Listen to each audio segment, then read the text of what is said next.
So a very good afternoon to all of you.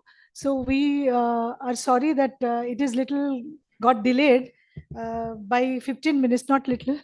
So it's delayed by 15 minutes, but we can compensate that because between these two sessions we have a half an hour gap. So I believe we have to rush for the second session after this. And Digitary Dr. Dhawan will be joining shortly. So in the meantime, let me welcome all of you once again. And very good afternoon to distinguished guests, dignitaries, ladies and gentlemen. I am Dr. Piali Das. On behalf of TERI, I extend a very warm greetings and welcome you all to this 23rd edition of the World Sustainable Development Summit 2024. So before we commence the session, a brief safety announcement. TERI is a health, safety, and environment certified organization. So in case of any untoward incident like fire, evacuation is required. So you are required to exit from the hall from the nearest exit gate without any panic. In case of fire, fire marshals will take position to the aisles and exit gates to help you to evacuate. So with this, we start our this session, and I once again welcome all of you to especially our distinguished chairs and our keynote speaker. We are so happy to have you, sir, from MNRE, and in a very short notice, in just less than one day, you had accepted our request. So, and also we welcome Dr. Pierrick Filon Asida. He is the first counselor at EU delegation in India. And so with this, we start. So by the time Dr. Dhawan joins, so you can start giving your keynote address so that we can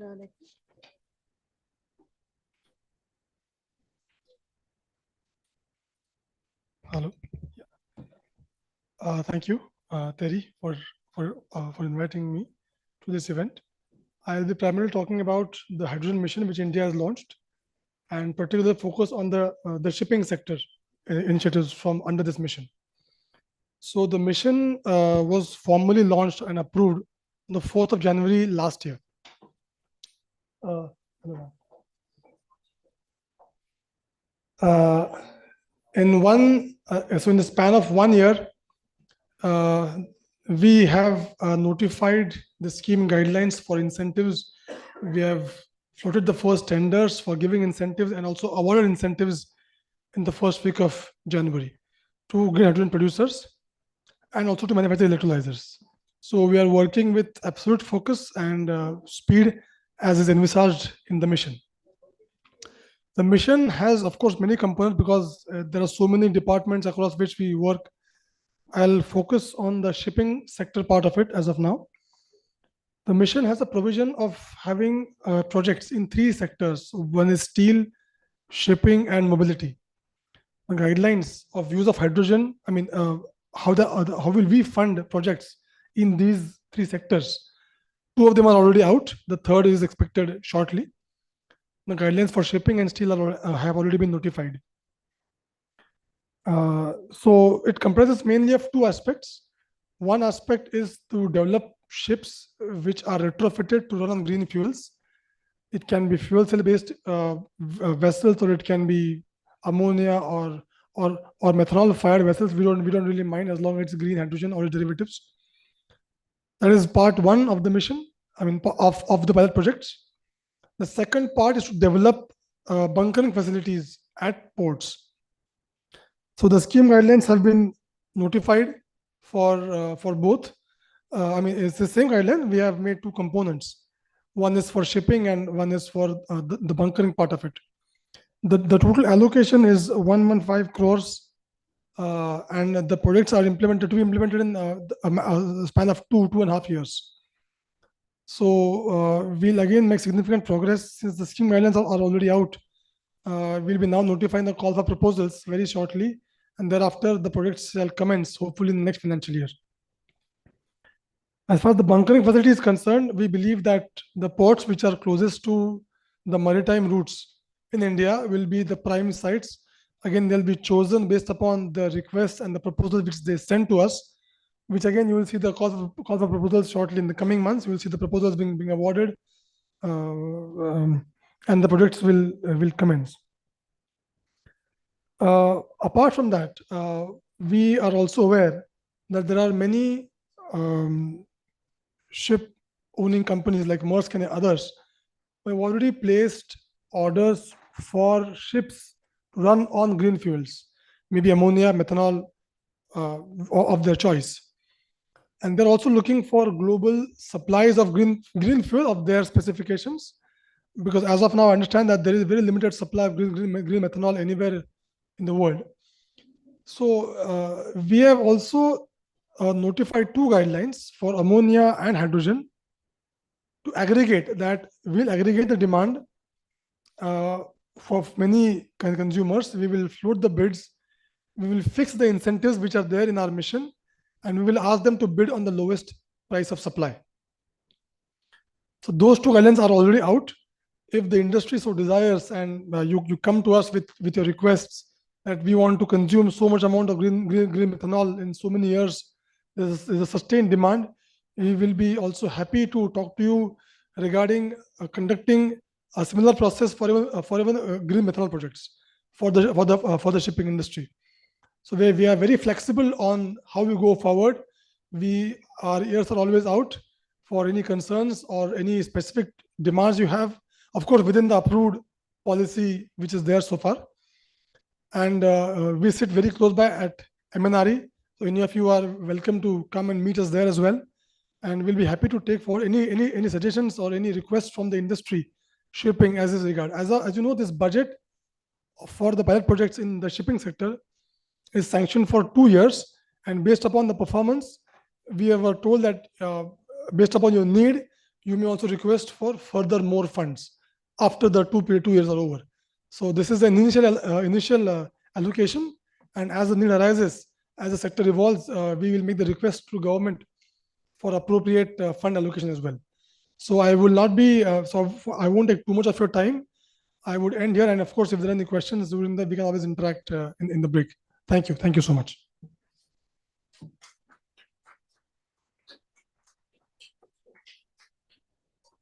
Thank you, sir, for your very brief yet very encouraging words. Actually, this whole program, what we have, these events, is a part of our Center of Excellence of Green Shipping. And there, one of the project, we are only dealing with the green methanol, green ammonia, and all aspects of this, not only the fuel part, but also the engine and bunkering and all these things. And I think your words are really very good at so we'll take it forward and this discussion with you. So now I request Dr. Bibha Dhawan, Director General of TERI, to say a few words about our Center of Excellence and give her welcome address also. Thank you. Thank you so much, Piali, and my sincere apologies to be late. I'm just running from one room to the other. There's quite a bit happening simultaneously. So my sincere apologies, because it's not that this subject is not important. It's really speaking, I'll say it is something which TERI is very proud of, joining hands with Ministry of Port, Shipping and Waterways. And we have this National Center of Excellence on Green Ports and Shipping. The whole idea about this project is, and as we all are talking about, if we have to go net zero, we cannot avoid shipping sector. Today, it is, I should say, there is no standardization at the global level, and water has no international boundaries either. And the ship has to be in waters for so many days, in different waters that are going to impact countries and so on. It's also that it has been more or less a neglected kind of, because their ships are so heavy, and therefore the fuel used by ships, it's more looking at the energy efficiency part of it, and not in terms of what impact it's going to have on the emissions. So it is very good that Government of India, and I'm saying for last few days, or especially in this meeting repeatedly, because that also gave us a chance to look back what as a country India is doing. And then I'll say that it is somewhere that we are keeping low profile, but we are doing exceedingly well in ensuring that growth of India is green. And the shipping sector, again, is part of it, and it cannot remain untouched. We also have to see that a lot of work has been done at international level in this particular discipline. Many countries, they are ahead of us, and there are many perhaps who also needs to learn from our experiences. The center is unique, let me tell you. First of all, it is not Government of India which is putting in money. It is the ports and Cochin shipyard. So that also shows commitment of individual institutions to go green. Number two is we are talking green ports. Now, green ports doesn't mean the infrastructure that exists at port should be green. It goes much beyond it, and that is the entire logistic chain. Whatever trucks come there, are they green? What kind of time? Yeah, like you also have to ensure whether it's the aircraft or the ship, if they are waiting for their turn to come, the fuel burnt over there is a total waste, and the energy required is huge. So what role on-time arrival of ships is going to play in this entire game? You're looking at, in years to come, what kind of containers should be loaded and deloaded, and um, how friendly are they to the trucks? So everywhere in the logistics, you save on time. We are also very conscious what are the international regulations, how the market is developing internationally. Like if you talk of international cross-boundary carbon tax, how it's going to influence our own shipping industry. And is it that the goods, perhaps like if we go green, then who is going to bear the price increase? Is it going to be the customer? Is it going to be the government? Can we earn carbon credits? So all those things are also to be looked into.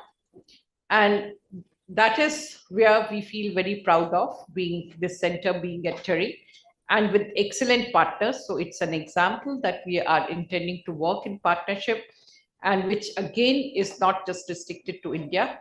We are looking at partnerships developing with Denmark, Norway, and other countries in EU, and maybe other partners around the globe, because somewhere or in different parts, different expertise have been developed.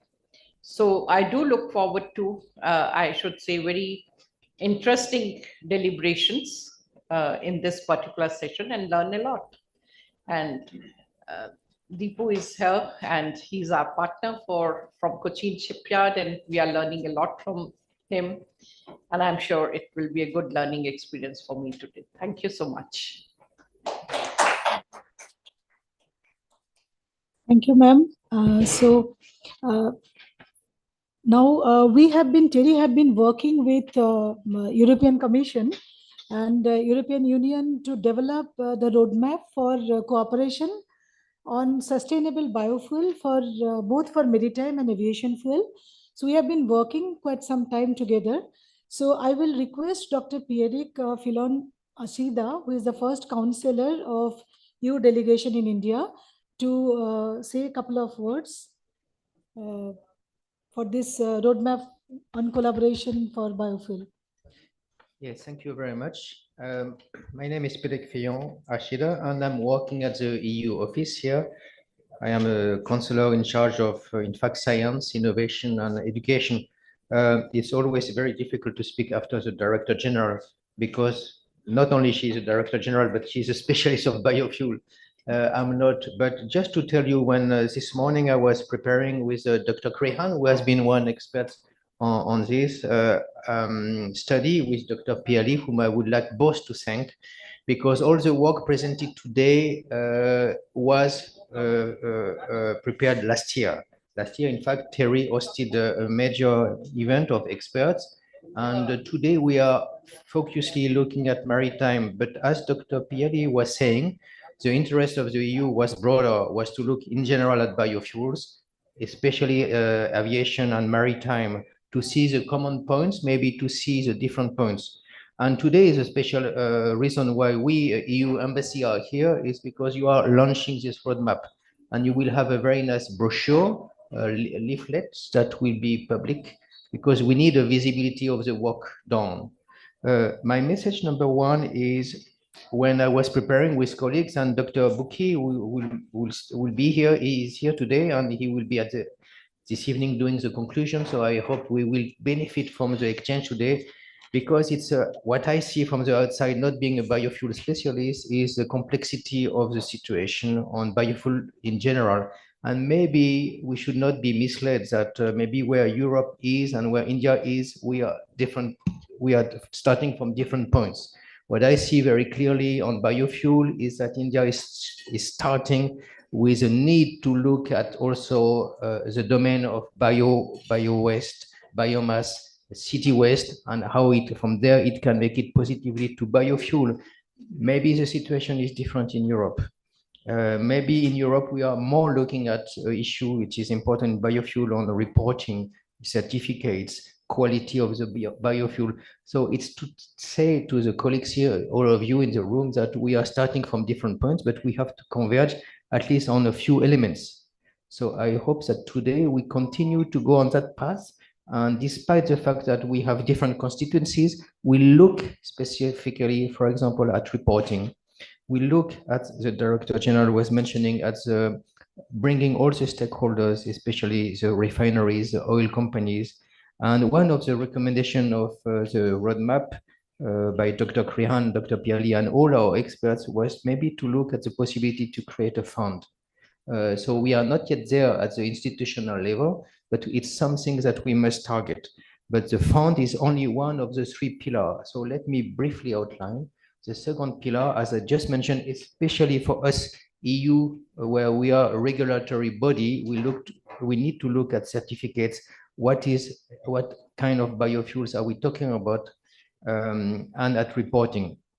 The third pillar is written on the roadmap, and often, and DG Dawan knows, because I'm often bringing that credo, which is a capacity building.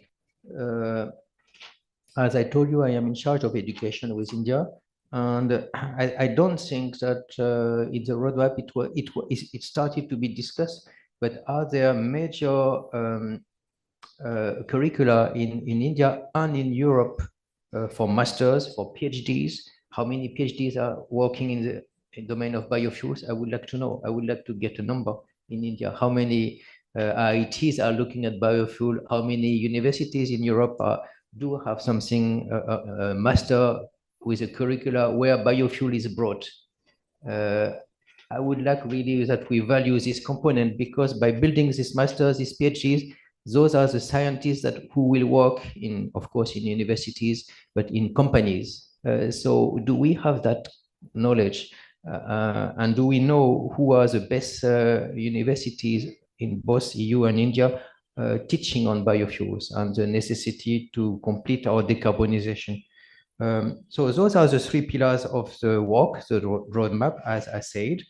My message number two is, of course, myself, Dr. Buki, and all the colleagues at the EU Embassy here, back with headquarters, we try to see what will be the possibility with India to engage, being with MNRE, Ministry of Petroleum, DST, DBT, all the different ministries. Where can we co-finance projects?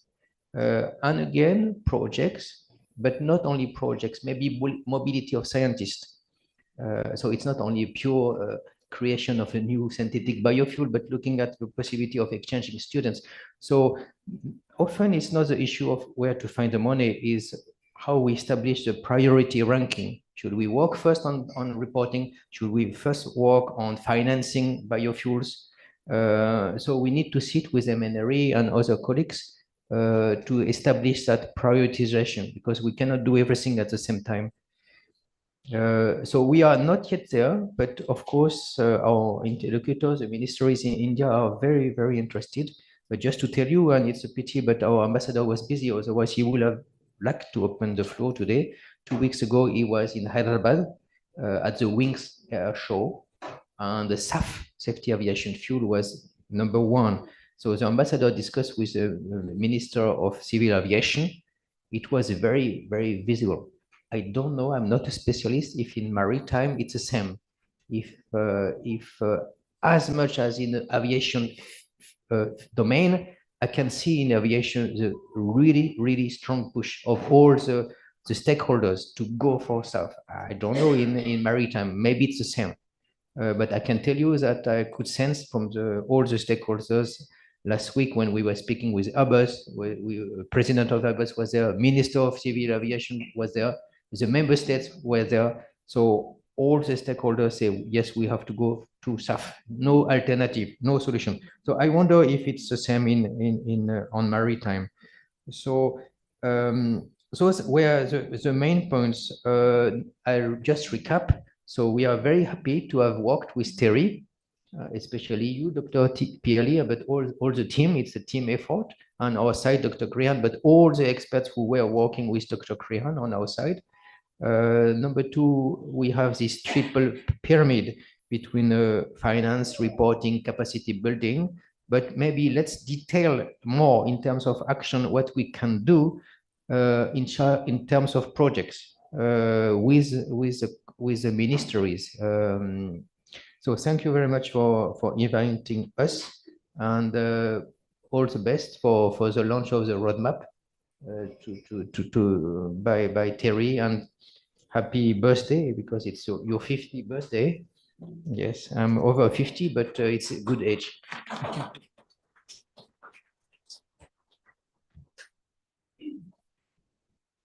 Thank you so much for your kind words. And yes, it's our 50th year, and I'd like to thank all our partners for our journey till now. And I do expect that they'll walk, rather, we have walked till now we have to run, because we are running short of time and we have to find solutions. We should have found them yesterday, but even today is late, so let's start running. And it is imperative, otherwise we can't survive. Human race can't survive on this planet if we don't take action. So it's urgent, and it's everything, whether we are talking of road transport, we are talking of civil aviation, we are talking of ships, everything has to go green. Then only we will be able to survive, or what our mission is, that the temperature shouldn't go beyond 1.5 degrees. We are already above 1.15, so I don't know where will it stop. And so let's act together. Thank you so much. Thank you. Thank you, Dr. Pierik. Thank you, ma'am. So we'll be now launching this EU-India Biofuel Roadmap Action Plan. So before that, I just want to talk about a very interesting feature of this. So you may say that we are launching one report which is only 2-page brochure. So again, keeping which TERI actually pioneer for sustainability, the cause. So we have made this report. It's a brochure of on the action plan, but it has a QR code. So at this moment, this QR code shows only this text, but we have already made a very detailed EU-India roadmap, especially the barriers and how to take care of those barriers and remove those barriers. So that detail, so we feel that there is no point in printing again a 100-page report. And and we talk about sustainability. So this QR code will be alive. And so all those updates and the progress on this EU India biofuel roadmap will be reflected through this QR code. You can get updated. So I will now request Sir Prashad Chapekarji, Dr. Pierik, and Dr. Dhawan to launch this report. And as I said, it will be alive for 4 to 5 years. And only this, all the other reports will be, you can read through this report. So it will launch.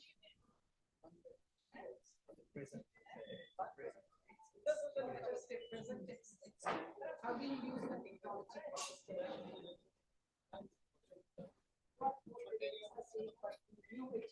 technology?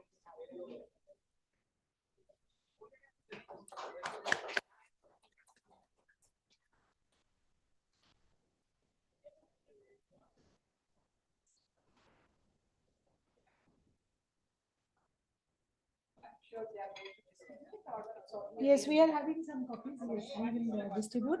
And even Dr. Patrick, why don't you join? You also have been a part of this. Dr. Buki, you can also please come. Professor Agarwal, please come and join. Thank you. Josephine, you would like to come? If you are there, yeah, please join. So please come.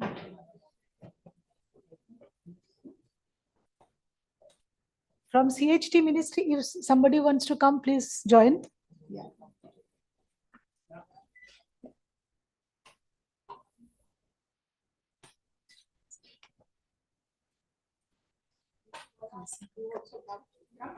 Yes, yes, we have. Please, yeah. Please be present. One more. Yeah.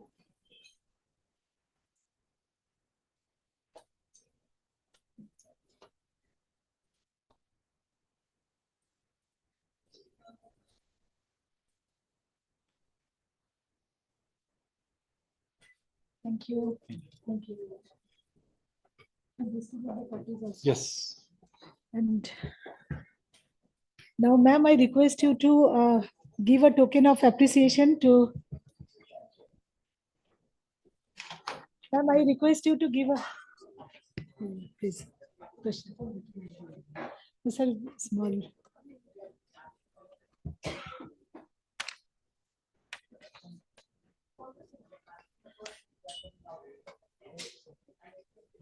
Yeah, bring it. Ma'am, I request you to give a token of appreciation to. If you can give a token of appreciation to Sri Prasad ji. So, and this is a special product, like no, for villages livelihood generation, and it is made in Supi. So it also actually shows the sustainability. Yes.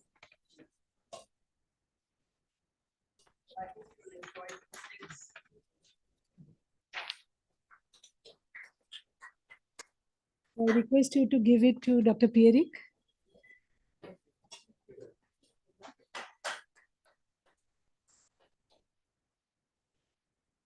Thank you, ma'am. Thank you, sir. Thank you, Dr. Pierik.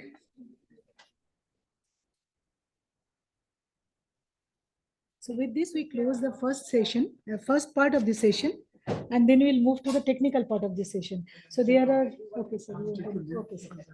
Okay, so we'll be submitting a report to you also. So there are many technical presentations, especially on ammonia and methanol ships and engines, bunkering, and these are all from overseas. They are already joined. So we'll submit the report. Sure. Thank you, sir, for coming.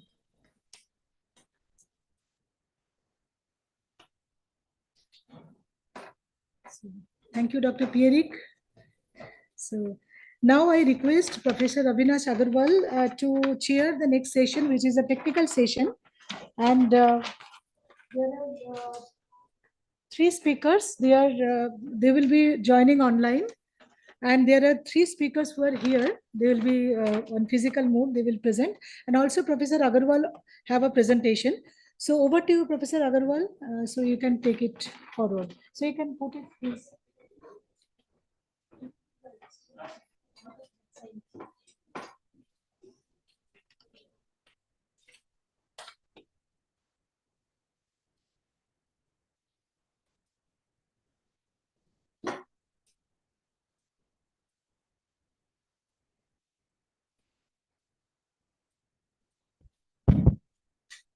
I would like to invite the speakers who are present physically to please come on stage. Dr. Patrick Rehan, Dr. Deepu Surendran, Dr. Panda, I believe, is online.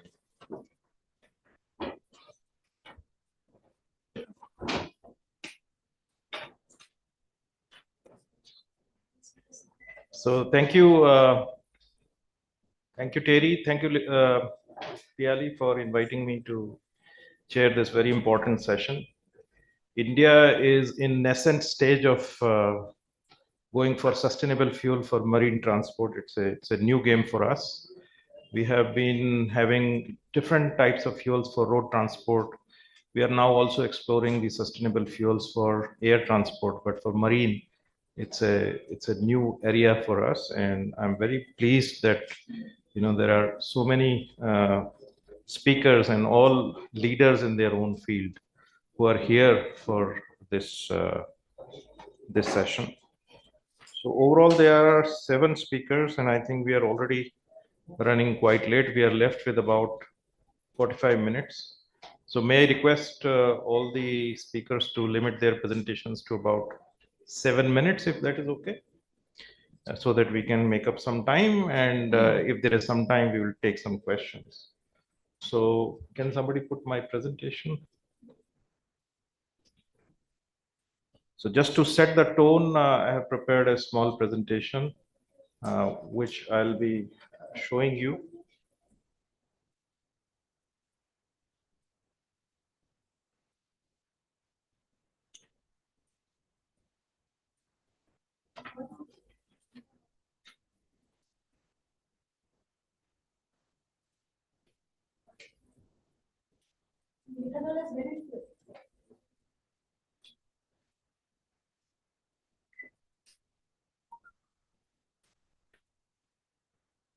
So actually, the title is methanol as marine fuel, but I'll be talking to you about all different kind of options that are available, just to introduce this this topic. Next, please. So there are a lot of regulations. Global regulations are in place where it is demanded that when the ship comes close to the coastal area, they have to switch to sulfur-free fuels, and that really is a major push for introduction of sustainable fuels for the marine transport sector. Next, please. There are many challenges that the marine transport sector faces. Of course, these are mostly, I mean, all of these engines are powered by, all of these ships are powered by internal combustion engines, and there is a problem of NOx emissions, hydrocarbon emissions, and in fuel, when we go for sustainable fuels, we have to look at efficiency, we have to look at the safety, we have to look at fuel flexibility and endurance. So these are many factors which the engine designers for marine transport have to keep into account. Next, please. Now, if you look at the options, so there are many options for these marine transport fuels: hydrogen, ethanol, dimethyl ether, methanol, ammonia. These are many of these options, and there are a lot of studies which look at these fuels, and some of them have certain challenges. So all these challenges and all the opportunities with these fuels have been very well documented. Next, please. In India, we are having a very huge push from Government of India about going for methanol economy. So here in India, basically, we are pushing for what we call as stray carbon. Stray carbon could be in the form of low value agricultural biomass. It could be municipal solid waste. It could be vegetable market waste. It could be high ash coal, which we have in plenty. It could be municipal, city garbage. So all of this has carbon, and with single step process, gasification process, you can convert all of this into carbon monoxide and hydrogen. And if you correct the stoichiometry in a single step process, you can convert to methanol, which can be used to convert into DME, and you can run variety of applications, including marine transport, surface transport, and even for cooking fuels. So the entire economy can operate on methanol, and that's why this concept is called methanol economy, which is being championed by Niti Aayog. And this seems to be quite important for us because the cost of production of methanol is very low. From the Indian coal that is available to us, there are estimates that the cost of production of methanol will be 15 rupees per kilogram. So which means that if we are at GST, etc., the cost of per unit energy from methanol will be roughly about 40% of the existing price of petrol and diesel. You will have a saving of 50 to 60%. And of course, it has many advantages because it has high octane number, and DME has very high cetane number. So methanol and its derivatives have a very strong push and very important properties which can be made good use of in marine transport. Now, there are a lot of studies which have done life cycle emissions analysis, and there also it is found that the methanol produced from biomass actually has much lower GHG emission impact compared to LNG. and even compared to full electric transport systems. So even from GHG perspective and from the perspective of net zero, methanol makes a lot of case, a very strong case. Methanol can be different types, green, blue, gray, depending on how you produce it. If there is high carbon intensity, it's gray. Otherwise, if it's low carbon intensity, primarily coming from biomass, it's a green green methanol. And in India right now, we will begin with gray methanol, and slowly we will increase the greenness of this methanol. And so we have whatever coal resources we have in our country, 80% of that is high ash coal, and which we cannot make any commercial use. So our methanol program will possibly be based on that, as well as on the municipal solid waste. And it's a simple chemistry reactions that can be used to produce methanol from, and methanol can also be produced from variety of renewable energy sources. So there are many projects of bio and renewable methanol production which are going on all over the world, including US, Canada, Sweden, Europe, Poland, Germany, etc. And I think we will be hearing this more about this from our speakers. There are many engines of different capacities for marine sector that have been converted into methanol use by different agencies. This photograph that you see is of Stena Germanica, which is one of the largest ferry in the world, which runs on 100% methanol, and it is quite successful. And for this, the engine technology is given by Wärtsilä, which has developed a dual injection technology where diesel as well as methanol is injected into the engine using the same injector. So we have also done a lot of work. We have published a few books on methanol.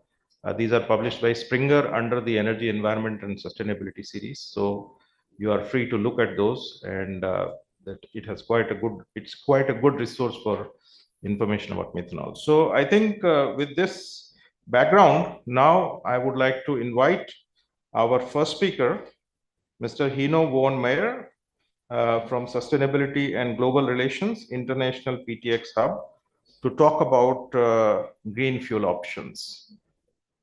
Mr. Meyer. Thank you, Dr. Agarwal. Unfortunately, so far, I cannot share my screen with the presentation. So maybe if the organizers could give me access. Thank you very much for this introduction into our topic, and thanks to Dr. Dhawan and Dr. Das for the introduction and the very interesting. Can you share the slides? Yes, sir. Yeah, we'll be sharing your slides from here, sir. Okay. But then I don't know if I can see them. Yeah, they're just coming up.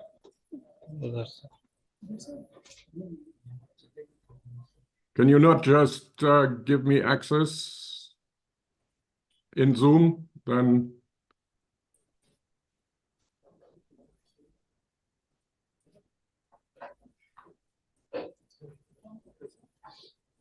can you see the slides now, sir?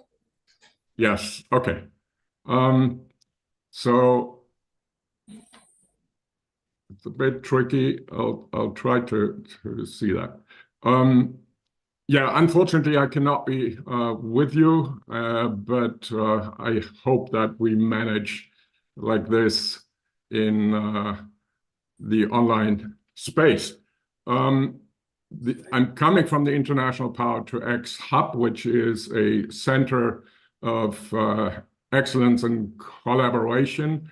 And next, please. We are working in 13 countries around the world, including in India. And next, please. This program, it shows you the areas we're working on. It is helping countries in setting up hydrogen and power to X strategies, but also organizing stakeholder dialogues, trainings in particular. And we have a special focus on accelerating the defossilization of the aviation and the shipping sector, and that's why we are here. Next, please.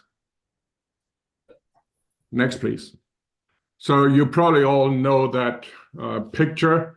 It is not a piece of modern art. It is unfortunately conveying a very negative message. It's the increase in global temperatures in compared to a base period 1850 to 1890, and you see the dramatic increase. Next, please. In temperature, which is clearly related to the CO2 concentrations in the atmosphere. Next, please. And that's why we have to reduce the intensities and get our global emissions down, or let's call it to close the Paris Delta to reach the targets of the Paris Agreement. So there are three main things we have to do: increase energy efficiency wherever possible in all sectors. We should move to renewable energy, finally towards 100%, so getting rid of fossils. Electrification whenever possible. But you see there is a remaining dark bit that cannot be closed with that. Next, please.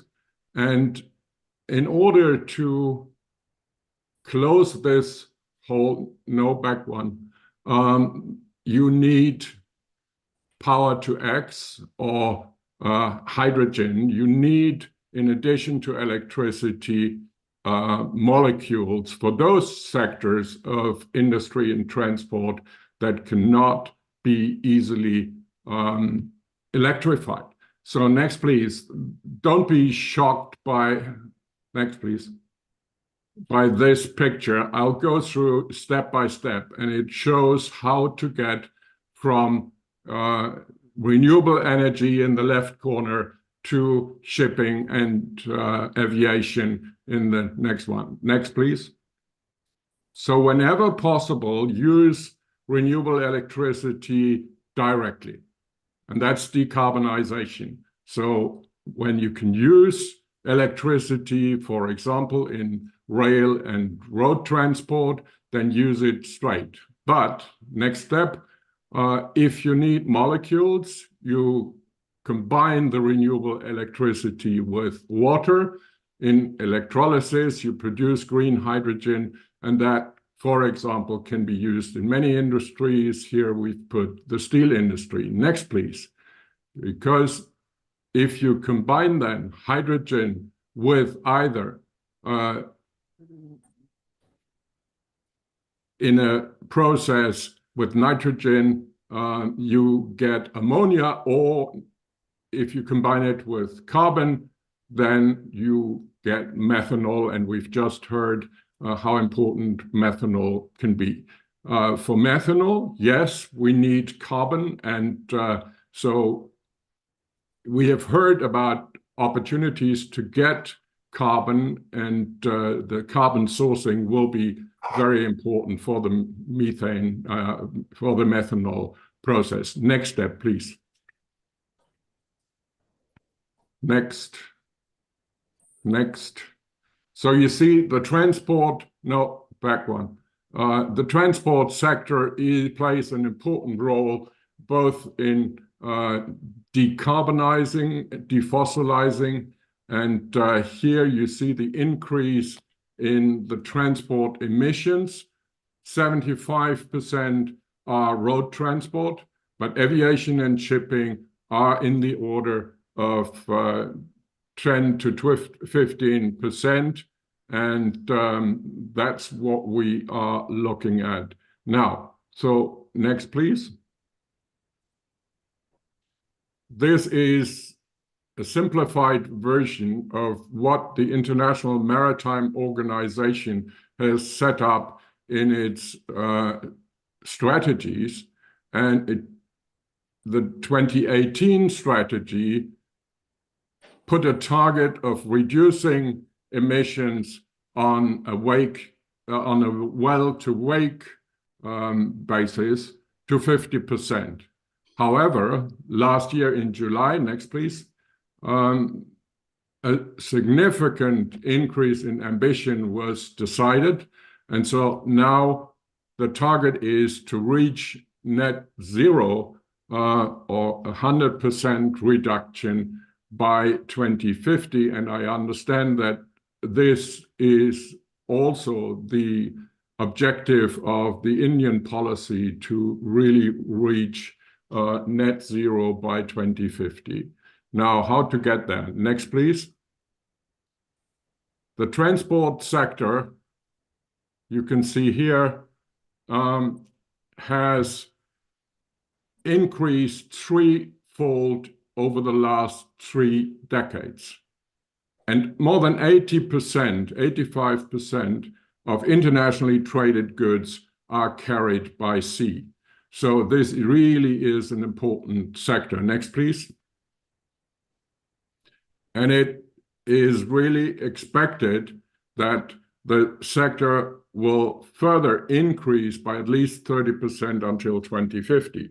So we see increase in volume of traded and transported goods. This is not necessarily increase in traffic because vessels will increase, but energy demand will certainly increase. Next, please.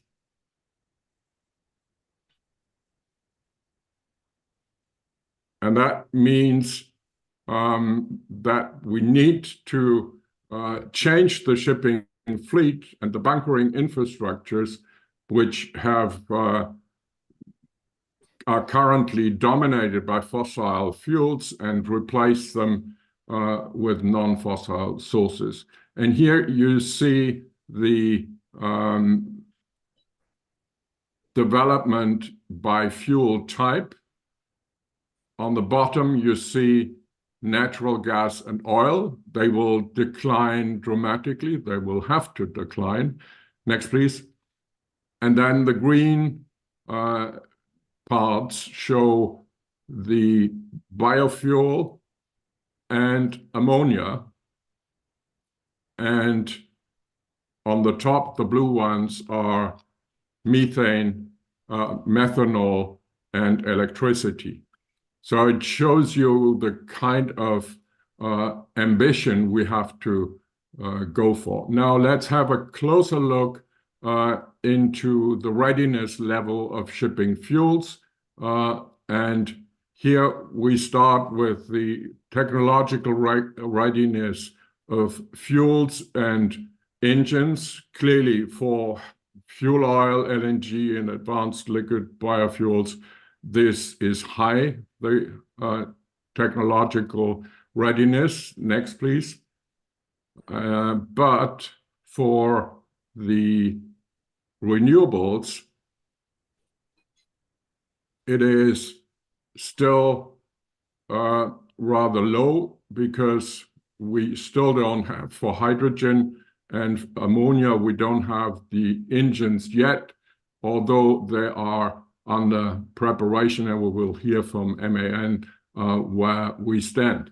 The next dimension is scalability, and that's where you see that biofuels may have a problem if you run into a conflict with food or fuel. That's probably a debate, at least in Europe.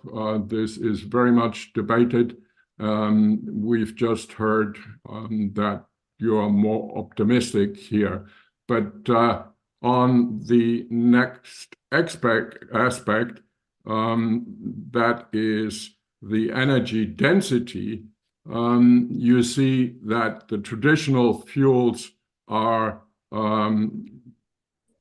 green here. However, for the renewable fuels, you have a problem with the energy density of hydrogen because it requires 4 times as much space to bunker. Next, please.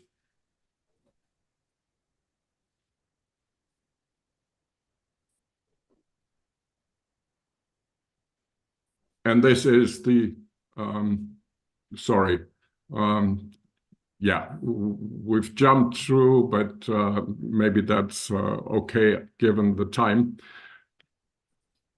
A critical point is if you go for green hydrogen, then start at the right end with 100 megajoules. If you want propulsion energy of 100 megajoules, then you have to have a tank with 220 megajoules with fuel. And to produce it, from renewable energy, you need 460 megajoules of energy to put into the process. So if you go from left to right, so from 100%, you lose 30% in electrolysis, and in the tank, you get about 50% of the initial energy. So at the end, propulsion energy, you have less than 25%. So significant transformation losses. However, that's the price you pay because you cannot run the ship with electricity on its own. So please click through the next ones. I will not go into detail for ammonia and methanol. Maybe just a step back. Yeah, but it is slightly different, but the orders of magnitude are not that dramatically different. So my last slide, in order not to run totally out of time, it shows you that the different fuel types have issues, for example, with the temperature for storing. For hydrogen, you have to cool down the storage to minus 250 degrees Celsius. For eLNG, similar or less, but still significant, and also for e-ammonia. For e-methanol and e-diesel, things are okay. Next, please. The compatibility with the bunkering infrastructure, therefore, is low for hydrogen and eLNG, but also for e-ammonia, there are significant adjustments needed, and also for the storage. As I have already said, for hydrogen, you need more than 4 times the capacity, but also e-ammonia, it is 3 times, and for e-methanol, it is twice what it is for e-diesel or traditional fuels. Next, please.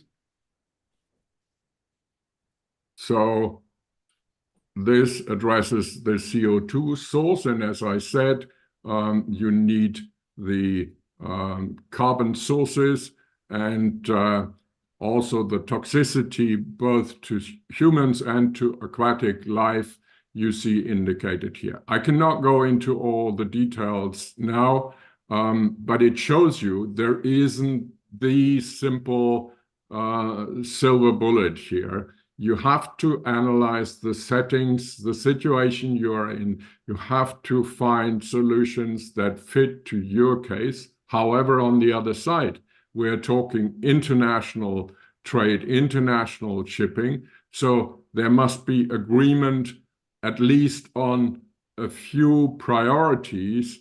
And I think the current debate is not decided if it is e-ammonia or e-methanol, but maybe in the discussions we will move forward. And a last picture, please. It shows you that, yes, we've talked a lot about fuels now, and they have to contribute the main part to the decarbonization, or we prefer to say the defossilization, because we will probably still need carbon, but renewable carbon. But steam reduction, speed reduction, energy efficiency, and logistics will still be important components. So with this, I would like to end. Maybe you move forward and one more. So thank you very much. I'm not going to talk about the green shipping corridors because I know there is another presentation by the Global Maritime Forum and other partners. I hope I haven't gone too much over time and provided some introductory ideas to our debate. Thank you very much for your patience and sorry for the technical difficulties, but we've managed still quite well. Thank you very much. Thank you, Mr. Weir. It was a very interesting presentation, and I think it has set the tone. So now I would like to invite Dr. Patrick Rehan and Dr. Piali Das. They're coordinator for India-EU workshop on roadmap development for cooperation in biofuel in marine and aviation, which was held in August of 2023. So Dr. Patrick Rehan will talk about EU-India scope for collaboration in maritime fuels. Dr. Rehan. Thank you very much. Could we have the slides, please? Okay. Next one.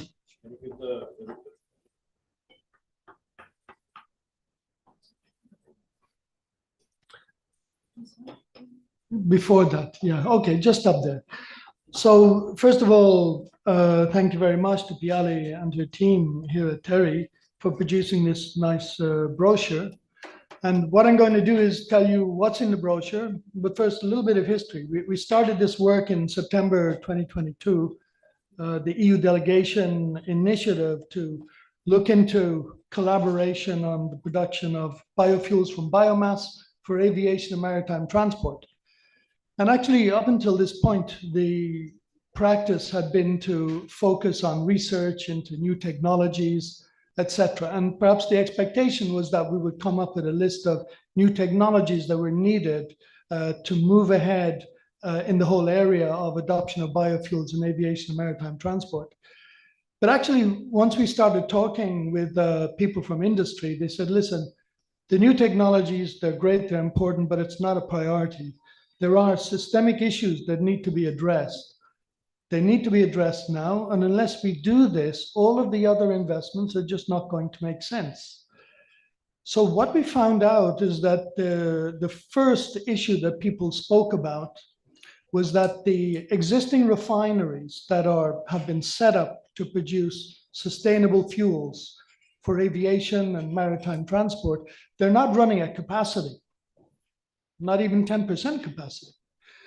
And so what the industrialists told us, and we're talking about people and organizations that want to invest money in India in the production of sustainable biofuels, they said, listen, the system isn't ready for investment just yet because we don't have adequate supplies of feedstocks so the refineries can run at capacity. And until we have that, we can't invest. It's just not ready for investment. So this was the first message. And it all came together in our meeting in August of last year. It was here in the Habitat Center. And here we are today launching the roadmap. And very soon, I hope we'll be able to get started on implementing the roadmap. So the first finding was the issue of finance for sustainable feedstocks. So could I have the next slide, please? Oh, here, I have it. So basically, we spent a lot of time simplifying the message because it's very complicated, the whole area of sustainable biofuels. There are many fuels, many technologies, and many uses, many different types of planes, many different types of ships, etc., with different ages, different possibilities for replacing them and upgrading them. And it's easy to get lost in the details. But one thing that we're kind of reasonably happy with in the roadmap is that we thought we were able to file things down to the essential. And the first thing is to provide a form of financing to allow the waste producers to be able to provide waste in a format and in the quality and the way that it's needed to the biorefineries so they can run at capacity. So this is the first thing. And we'll talk a little bit about why it's a problem for the financing of this, because it's really important to understand the problem. But in addition to that, it's worth noting that imagine the refineries run at capacity. They're producing a lot of sustainable biofuels. These are delivered to the ports and the airports, and they're taken on board by the ships and the airplanes, etc. Well, and even let's imagine that those biofuels are very low carbon, maybe even negative carbon in some cases. So we've done a great job getting this far. When those ships and airplanes, when they arrive in Europe, they are now subject to reporting under the European trading system. So in principle, because the fuel is low carbon, you'd say this is good. They should be able to offset the cost of the fuel against whatever their quota is under the ETS.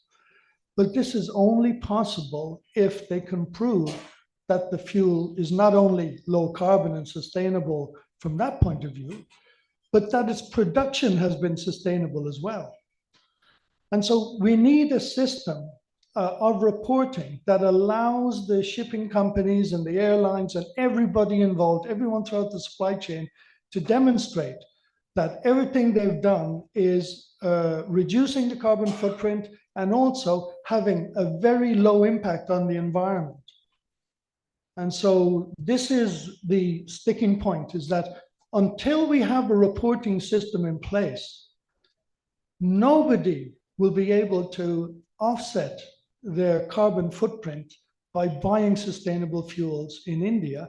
And it doesn't have to be India, it could be anywhere in the world. Once the shippers arrive in Europe, they have to report, and it's not enough to have a low carbon footprint. They must also demonstrate the sustainability of its production. And it's not, again, not for India. It could come from Japan or America or anywhere else in the world. The same principle applies once you reach Europe. And so do we have such a system?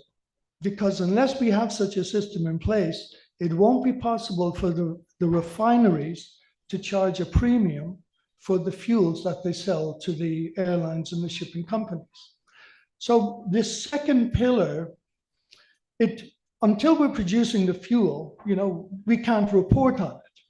But in a sense, the second pillar is the key to everything, because without the reporting, there is no market for sustainable biofuels. And so the third issue here is training and capacity building. We're looking at fuels that are produced from waste, and it could be farm waste, it could be urban waste, it could be waste plastic, etc. There are many waste streams that can be used, and they are huge, and they have huge potential for helping us solve the problem and decarbonize transport. But if you look at it from a regional perspective, the world is faced with an energy security issue. So if you're producing energy locally, you want to retain some of this locally so that you don't depend on gas from Russia, for example, so that you're not exposed to the volatility of international energy markets. So everyone is concerned about having local sources of energy. And so whatever feedstock is given into the system for, say, aviation fuels or maritime fuels, some of that will be retained to ensure energy security locally. And the other thing is that fuel is not produced on its own. When you produce fuel, there are byproducts of fuel production. And these are valuable, and they're very important because the byproducts can be used for fertilizers, for bioplastics, etc. Remember that if we want to replace a barrel of petroleum, it's not enough to replace the fuel fraction. You have to replace the chemical fraction as well.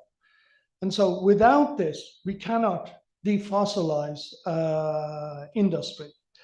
And so at local level, there are a lot of decisions at local development and what is best for the farmers and what is best for local communities. How do we use the feedstocks that we have available? And of course, some of this is going to go towards biofuel production, but perhaps not all of it. And maybe in 10 or 15 years' time, when we have alternative fuels based on hydrogen and synfuels, etc., direct capture from the air, there are amazing technologies that are not ready, but might be ready in 15 years or 20 years' time.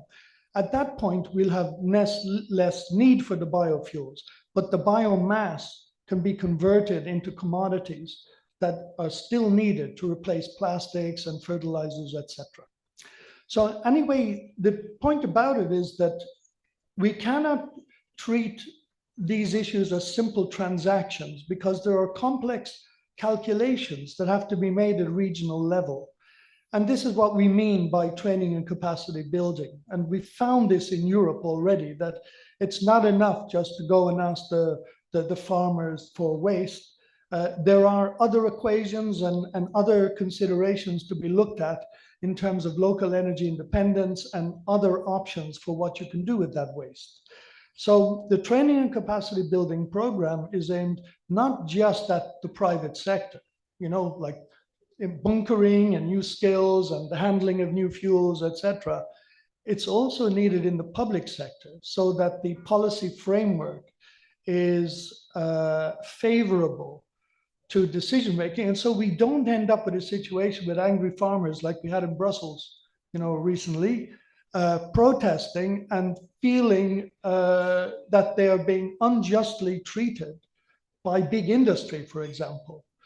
So this is something that we need to look after with, and I love the word that TERI uses and others in India. They talk about social transformation. And I think that's exactly what's going on. It's a social transformation that's required to situate the energy economy in a very different way than we've been doing it so far. So just before I wrap up, a quick word about the finance. One of the reasons finance is so difficult in this area is because of what I call the fundamental problem of finance. The fundamental problem of finance in the transition is not finding 20 billion euros to build a terminal. The money is there, the decision will be made, that will come eventually. The big problem is finding small amounts of money, 50,000 here, 100,000 there, for the tens of thousands, hundreds of thousands, even millions of small projects that need to be carried out to make this transition happen. And without those small projects, there will not be a transition. And we've actually faced this problem in Europe in the building sector. What happens in the building sector is when you want to upgrade a building to make it energy efficient, you have to install technologies. It could be heat pumps, solar thermal systems, etc., district heating and cooling systems. These are technologies that bankers are not used to evaluating. And so you have a choice of technology and a cost of technology to consider, but the benefit is highly uncertain. It depends on the weather. It depends on the local price of energy, etc. It depends on all kinds of uncertainties. And bankers have no experience in actually working with this. And so we've been working in Europe on projects, scientific projects that involve real estate developers, local banks, etc., energy efficiency evaluators, to look at this and to find out how can we set up a system of finance where the transaction costs are low and where it's easy for bankers to evaluate projects and award loans to those projects. And we've been quite successful in this. And last August, we had some of those bankers that have been pioneers in this area, in particular, Enersave Capital from Luxembourg. They took part in the workshop and explained to us a little bit about the kind of new innovative financing techniques that can be applied that allow for the financing of all of these very many small projects. So ultimately, this is the roadmap. A new system of finance that's adapted to the needs of many, many small projects, the reporting system without which there is no market for sustainable fuels, and then the training and capacity building to catalyze a social transformation that allows the regions to position themselves in a comfortable way with respect to the development of the international aviation and shipping industry. So that's just the timeline is very ambitious because the world is boiling. It's not warming, it's boiling, as we have found out. And the first phase, we expect all of the work can be done in between 18 and 24 months. And so the first phase is working with the oil industry to see which refineries we can work with to get them running at capacity, etc. We have to market the fund to investors, and then we have to train the bankers, etc., that will sell the product to farmers, mainly in this case, or farm producer organizations. And so we're aiming at the fuel to be flowing, the feedstock to be flowing at some stage in the middle of next year, middle to the end of next year. So we'll have to combine different forms of support from different agencies to do that. So that's really the hard part of the work. But I think the problem is clear and the vision of what needs to be done is very clear. And I have to say that I'm really happy with the collaboration we have with TERI and with the EU delegation and all the support that they've given so far. So thank you.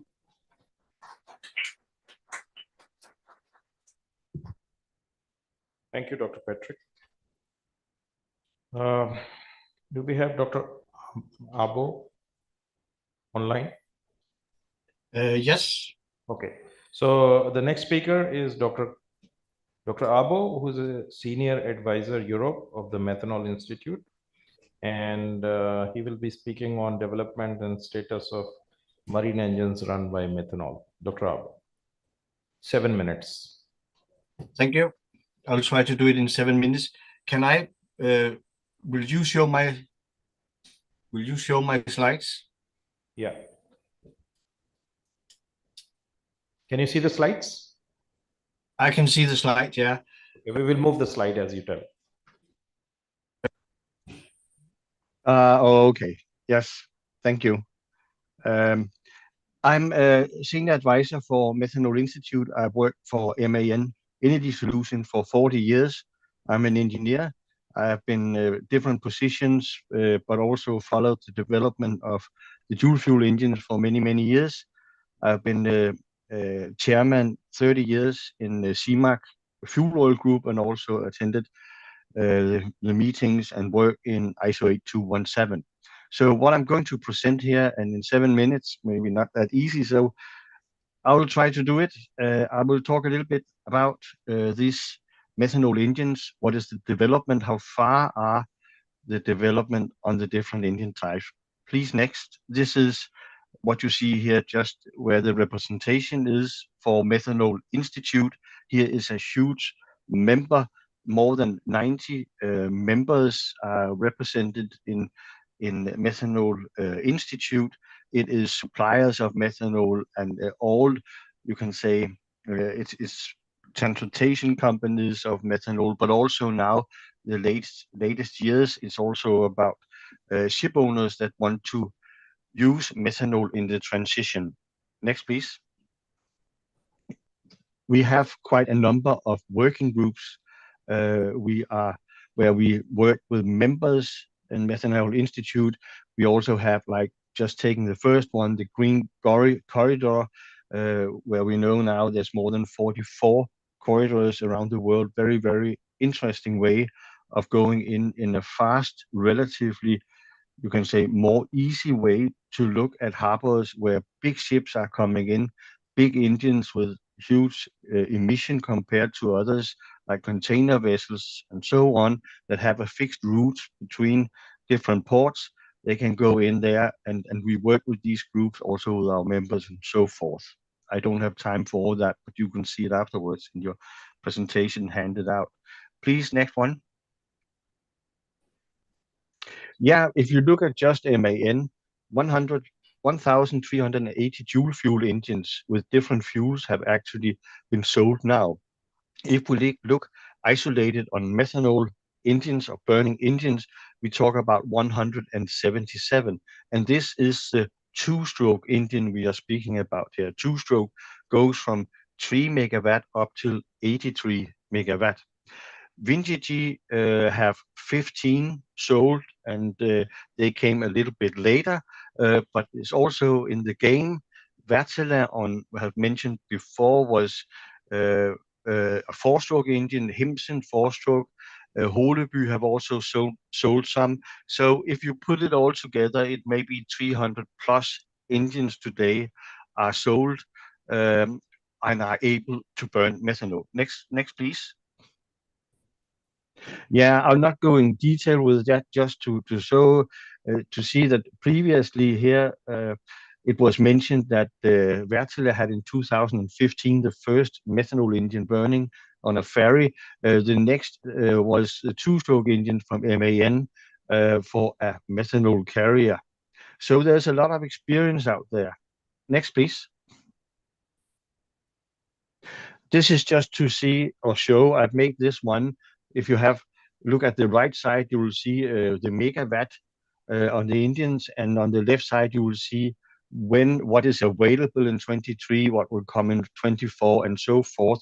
So more and more engines, but there is, if you look at 23 and 24, there's definitely no reason not to use methanol in the engines at sea if it's about choice of technology, because it's there. Next, please. This one is also extremely interesting because here we see all the orders on retrofit.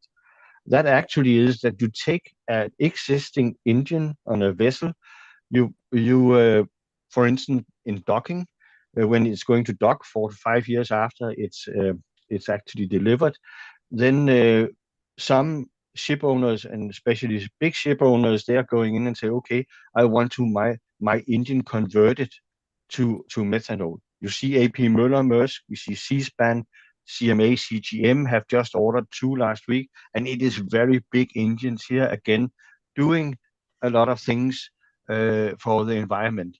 You know, you need to have this thinking both when it comes to, you can say, where to start this transmission and where to go, what type of fuels and so on.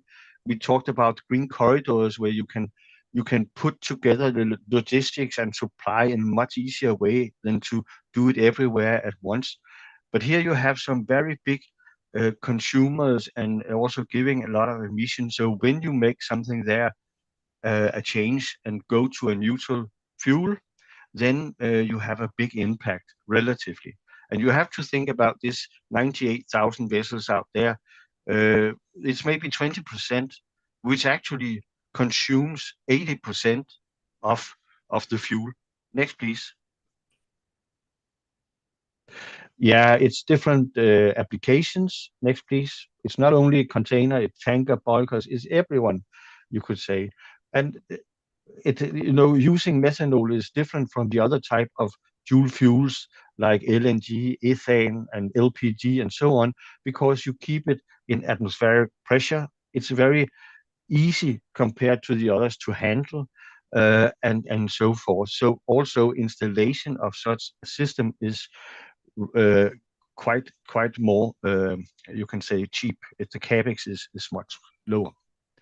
Please, next. Yeah, here is just, and it's not to go in detail, but just for you to imagine, this is what is added on to a standard two-stroke engine to make it a dual fuel engine.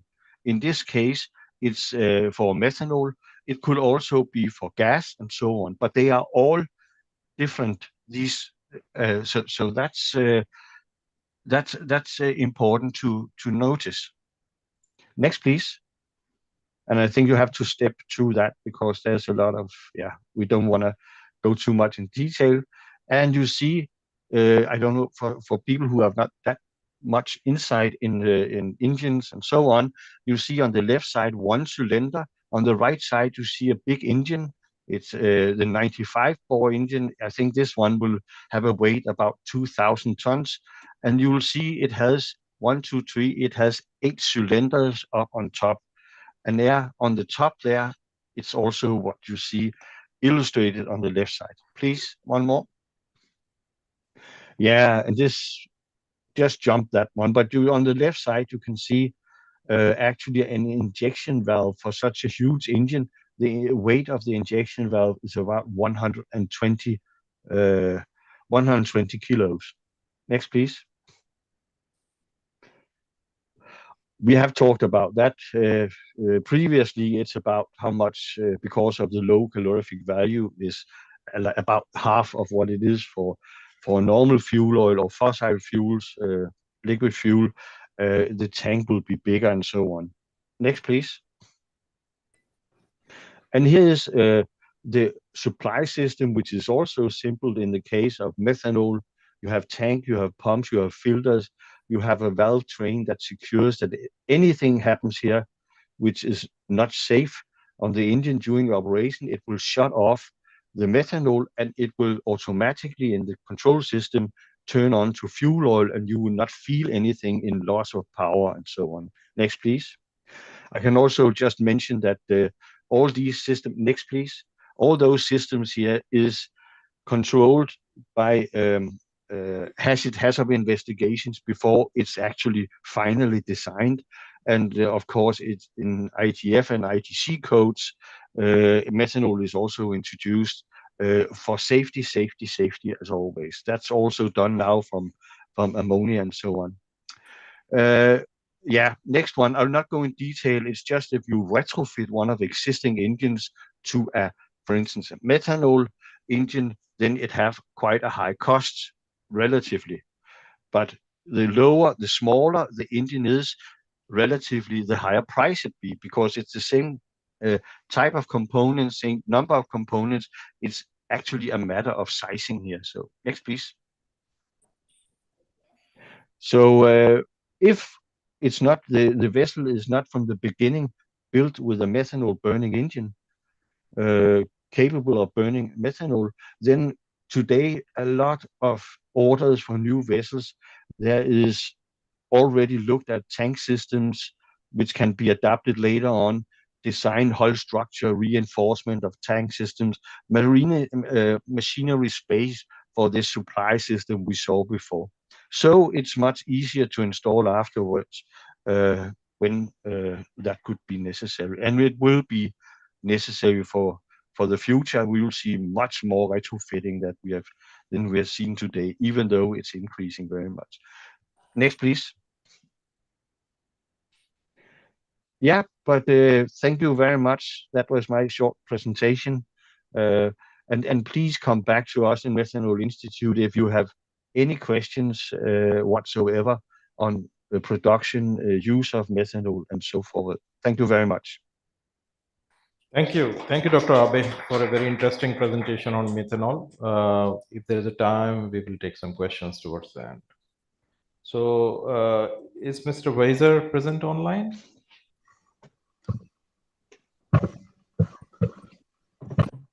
Do we have Mr. Weiser?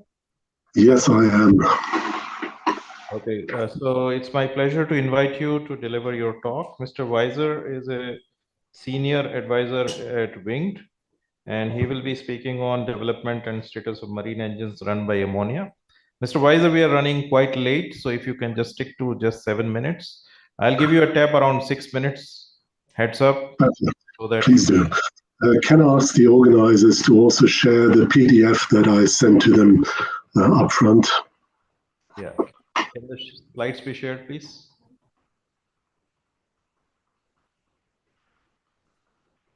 Is it available or not? You can share online, Mr. Weiser. We have allowed you to share the presentation online. Can you share it online via Zoom? I have tried, but now wait. Yes, it's coming up. Wait a minute.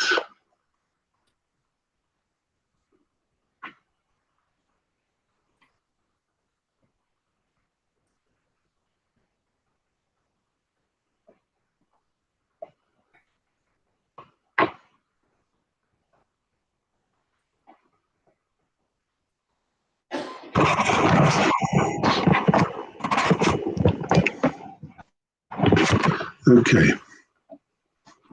Yeah, you can see your slides. Yeah. Okay. Thank you very much for having me here. And first of all, for those who may not be familiar with the company name WinGD, at WinGD, we are continuing the long tradition that was established more than 125 years ago here in Winterthur, Switzerland, by the Sulzer Brothers Company. So if we look into the development of marine engines for ammonia, I think a lot can be taken forward from the previous speaker from Sheldabo. And what I would like to mention just briefly is that we started with first investigations into ammonia combustion at relevant conditions about 3 years back in 2021 in a dedicated research facility to look into the combustion of a premixed ammonia combustion system in 2 configurations. And that helped a lot in 2 aspects. On the one hand, in terms of confidence building that ammonia can be burned properly under conditions as we have them on an engine. And second, also that tests such as we performed here can be conducted safely in a lab environment, also here in Switzerland. The next step was to adapt our own testing infrastructure. We have a dedicated test facility, constant volume combustion chamber, which is basically mimicking the combustion chamber of a 50-bore engine close to top dead center. In a constant volume configuration, as said, and this has been extended by introducing ammonia admission on the one hand, but then also include emission sampling in order to allow assessment of the emissions performance, and just a glimpse of some results that we have obtained about 1.5 years ago with high-speed imaging of the combustion. Here a comparison of a traditional diesel combustion in the same configuration and an ammonia combustion, where obviously you do not have the same luminosity of the flame and hence a completely different perspective on what is going on. We have used that quite extensively in the meantime in order to better understand the combustion fundamentals. So this is outlining the procedure that we apply. We start with the combustion fundamentals. We then use extensive simulation of all the different systems, hydraulics, but then also spray, combustion, etc. Then go into rig testing. This is happening right now. The next step is then to test the technology on a real engine, first of all in a single cylinder, but then also in a multi-cylinder. This is what we plan for this year.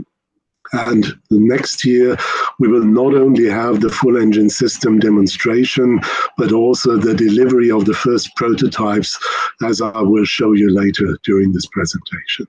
So a very ambitious plan. And this is sort of in line with the plans that also our competition has. I took some material that is available from their website, so a very similar outline of the development plan with the different steps. They have also published mid of last year that they were able to complete a first set of ammonia tests on their lab engine on a select cylinder. Here they are somewhat ahead of us, but we are nonetheless confident that also with our development approach, which relies more on front-loading with extensive simulation and validation, calibration on the basis of the data that we acquire on our spray combustion chamber, we are able to prepare the specification for the first products and in the first stage for the lab engines that are going to be converted to ammonia operations. As said, we will do that in 2 stages, starting with a single cylinder engine, which shall be converted during the second quarter this year. And then later this year, we will also convert one of our multi-cylinder full engines to ammonia operation. Having said that, what we have done so far has given us confidence to actually include a new product line into our portfolio with ammonia dual fuel engines based on the diesel combustion principles for the size range from the 52 centimeter bore engine up to the 92 centimeter bore engine, and hence covering a power range from about 5 megawatt up to 75 megawatt. And this is going in line, in parallel with the methanol dual fuel engine development that we're undertaking in parallel, and where we are aiming at covering the same power range with corresponding products. So we're basically envisaging a doubling of our product portfolio. Now, this may look like a bold statement in the first place, but I would like to show you in the next slide that this is more than that, that we also have clinched first orders. But before that, a brief outline of the typical applications. So all the tanker applications, the bulker applications, and all the container vessel sizes, and also all the other typical merchant marine vessels can be covered with this new portfolio. And we have clinched first orders for ammonia dual fuel engines. Thank you. For the small engine size, the 52, also for the 72, we have additional projects committed, which extends the size range to a further bore size. We have the same for the methanol. And with that, I would like to come to the concluding remarks. There are two main drivers in the whole development. We have the development of the regulatory framework, which has gained considerable pace, as we know. At the same time, we have also growing interest from customers, which are willing to act as pioneers to bring alternative fuel technology to their fleet. And this is a confirmation of the decision taken earlier by ourselves to invest into the development of such decarbonization technology, not only by bringing new product lines to the market, but also by continuing to look at all other aspects that may improve the overall performance. As was mentioned by Mr. von Meyer before, there is no silver bullet, and we need to pull all levers available also to increase the efficiency of shipping as a whole and of the assets individually. So at WinGD, we are highly confident that the present parallel development of methanol and ammonia engine technology puts us in the position to deliver on our promises, and that we will supply the new products to shipyards for installation starting from the second quarter of next year. Thank you very much.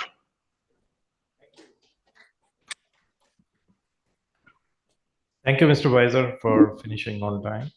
Now I would like to invite Mr. Deepu Surendran, GM of Cochin Shipyard, and he will be speaking on development and status of dual fuel and other hybrid options and fuel cell based options for marine transport. Mr. Surendran. Good afternoon to all. I'll take you through a presentation which is from the shipyard point of view regarding the development and status of future fuels for marine applications. From the regulatory perspective, International Maritime Organization already introduced a GHG strategy in 2018, and now in 2023 it is already shared by the previous speaker. 2023 it is revised, and as per this new revised targets, by 2050 net zero target, GHG targets has to be achieved for international shipping, and various regulations are adopted to achieve this thing. And regarding the global trend, from the global order book, ships in order, around 48.7% with conventional fuel and 51.3% with alternate fuels. Out of this, 40.3% is with LNG, 8% methanol, and other fuels, alternate fuels balance. This is the trend, and various type of fuels are trying, and ships are building with various types of alternate fuels for achieving this GHG emission reduction. From Indian scenario, India is having a coastal length of around 7,500 kilometers, and navigable inland waterways is around 14,500 kilometers. And a lot of vessels are operating in this domestic waters. Around more than 10,000 vessels, smaller vessels, are operating in Indian waters. And transition of these vessels with the greener fuels is a challenge, and government of India has taken a lot of steps towards that. One of the program which announced by Ministry of Port, Shipping and Waterways last month is Harit Nauka program. This program is applicable for the passenger vessels and RoPax vessels plying in inland waterways. As per this program, the target is to reduce the carbon intensity in inland waterways vessels from the present target to current level to 30% by 2030 and 70% by 2047, and to achieve a net zero. And transition of the fuels to green fuels, 50% by 2033 and 100% by 2045. And all the states shall establish complete support infrastructure for green fuel-based operation in the state by 2035. Another program announced this in 2023 is the Green Tech Transition Program, that is also by Ministry of Port, Shipping and Waterways. And in India, around 350 to 400 tugs are operating in different ports or harbor tugs. And the program is to transition from the fossil fuel to green fuel by 2047. This is in different phases. Initially, these vessels will be operating with battery hybrid vessels. Then gradually it will be with apart from battery hybrid, methanol, hydrogen or ammonia, and finally by 2047 all the tugs shall be with green methanol, green hydrogen, green ammonia, or with electric operate vessels. And these are the options which we are envisaging. Under Harit Nauka guidelines, LNG and CNG is recognized as partly green interim fuels, and it has to be translated into or transformed into electricity, green hydrogen or green methanol in future. And from our point of view, for shorter duration, hydrogen fuel cell with hydrogen gas storage on board and electric vessels is an option. And green ammonia or green methanol engines, small engines, can be for shorter duration. And for longer duration, it can be hydrogen fuel cell with liquid hydrogen or ammonia, which can be reformed to hydrogen on board, and hydrogen SOFC fuel cell with ammonia or methanol as the fuel, and green ammonia or green methanol engines can be used. And these are the alternate marine fuels. There are various fuels which are trying out internationally: LNG, methanol, hydrogen, biofuels, ammonia, electric propulsion. I'm not going into details. There are most of these fuels are under development, and some of them are technology is matured. There are advantages and challenges for all these types of fuels. And now I am going ahead with some of the project engines availability that is already covered by methanol. Methanol fuel engines status is already covered. There are few engines available, and MAN, Wärtsilä, ABC, they're all working on that. And near future, there are other few more engines will be available in, with methanol fuel engine. And similarly, ammonia, this status is also covered by the last speaker. Wärtsilä is only having that ammonia engine presently. It is a 4-stroke engine, and near future, MAN being the, they're also developing engines and will be available by 24-25. Now I'm going through some of the projects to get an idea about what is going on, actually going on in the field of alternate fuels, which we are working on. One of the projects which we are working on is with Kochi Water Metro, that is a battery hybrid vessel. Now 23 vessels are ordered on Cochin shipyard, and 12 vessels are already delivered, and it is operational in Kochi. It is passenger ferry for inland waterways transport. And another project which we have delivered to a Norwegian owner, ASCO, 2 vessels. It is fully electric vessels. It was delivered in 2022, and these vessels are operational in Norway now. And this is actually world's first fully electric autonomous ferry. Another project is which we are working is with for fully electric catamaran ferry for inland waterways.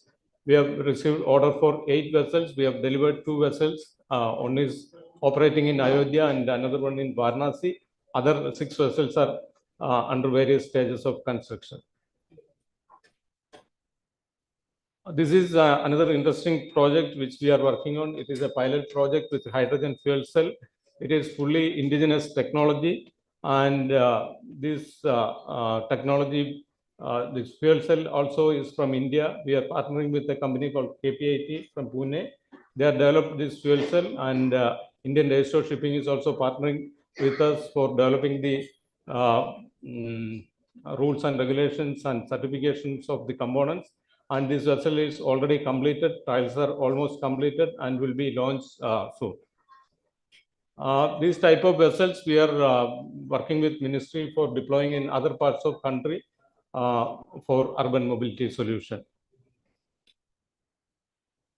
This is another project which we are working on. It is for a Cyprus owner, 2 vessels we are building. It is for wind farm service. It is wind farm service vessel. It is called CSOV. And these vessels are with dual fuel methanol engines. And these methanol engines are developed by MAN. And this will be from MAN's Aurangabad factory in India. This is under construction. 2 vessels are under construction now. And this is another project which we are working on. This is for a Norwegian owner. 2 vessels. It is first of its kind zero emission feeder container vessel, which is using hydrogen fuel cell. These vessels will be flying between Port of Oslo and Rotterdam for this container transportation. These are few projects with alternate fuels which we are working on, and from this it is evident that different types of alternate fuels are trying by different owners, and it's under development. And at this point of time, we cannot say which fuel is the best, but it will be a mix of different types of fuel. Thank you. Thank you. Thank you, Mr. Surendran. So there's a change. Dr. Panda is not available, unfortunately, because of traffic. So Dr. Michael Bucky, who is EU representative, is requested to make a very brief presentation before we conclude the session.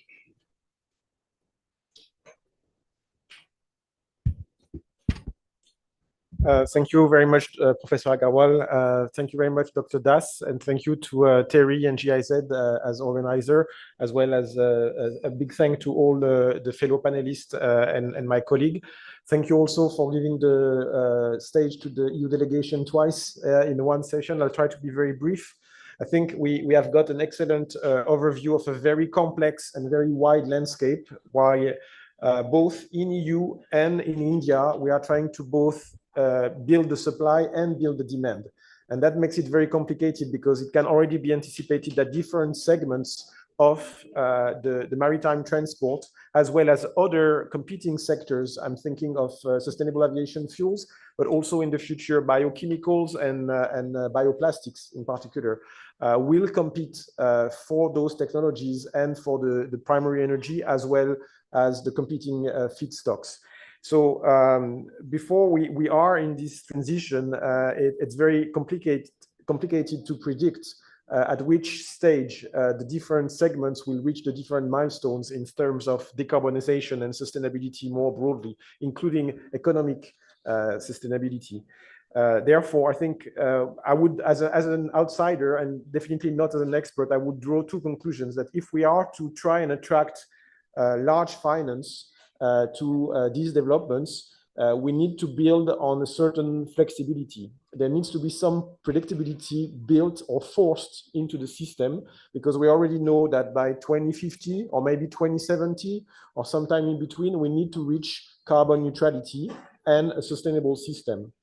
So that leads me to two conclusions. The first one is that we need to invest in those infrastructures and technologies that can be multiple use and that can be forward compatible.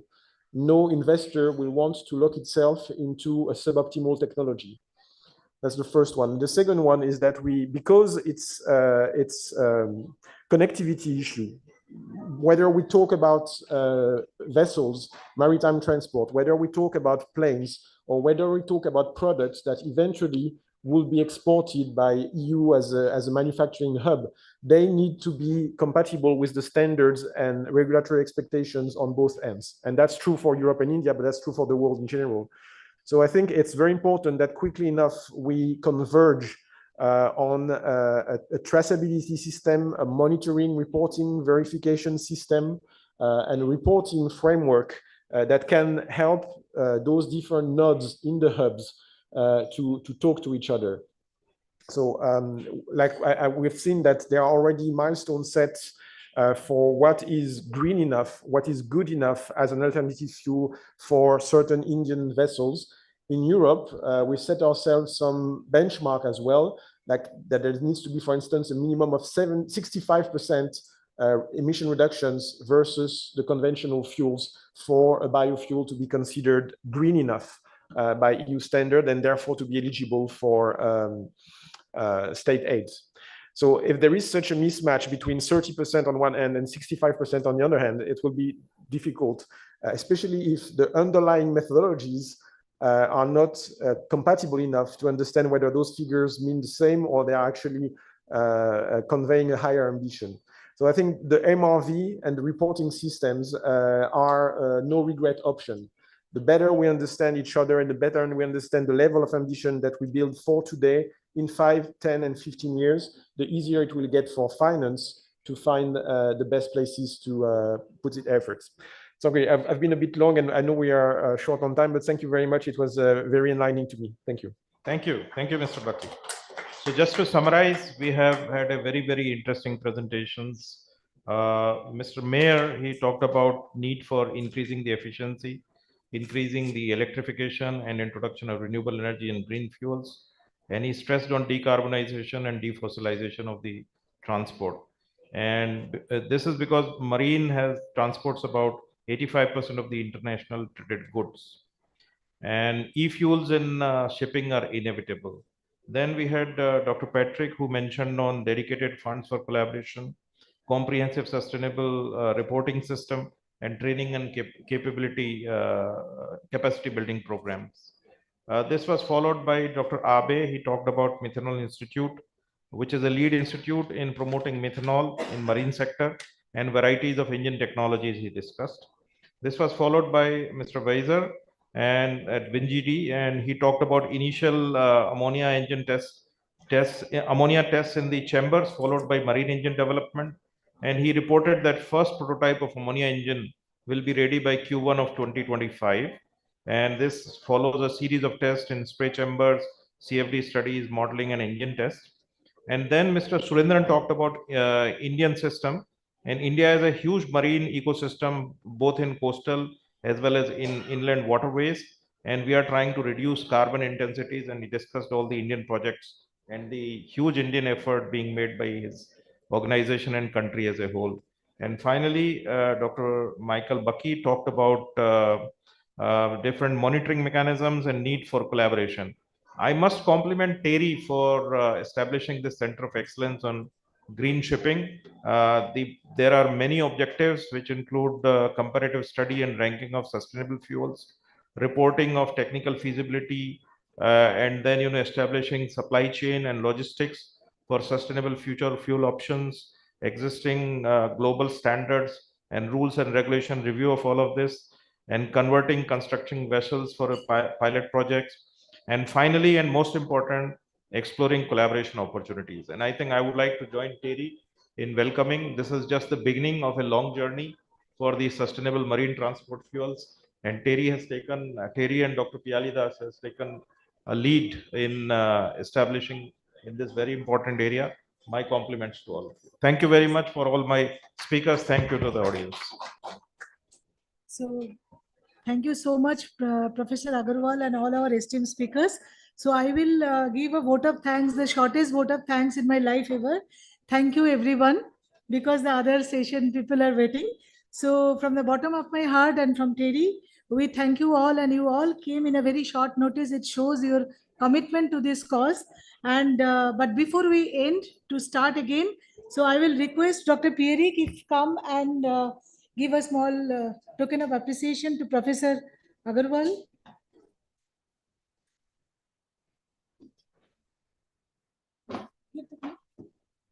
To Professor Agarwal? Yeah. Yes.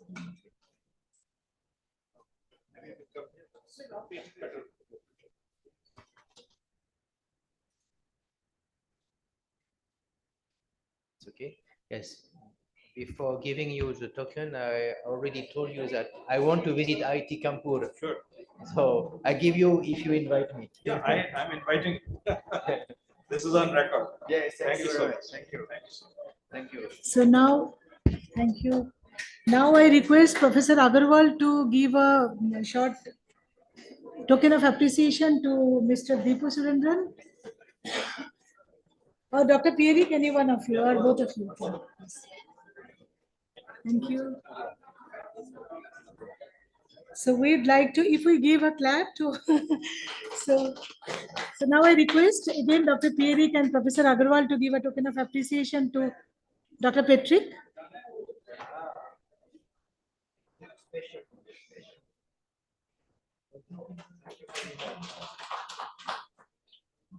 So Professor Agarwal and Dr. Pierik again give a token of appreciation to Dr. Buki.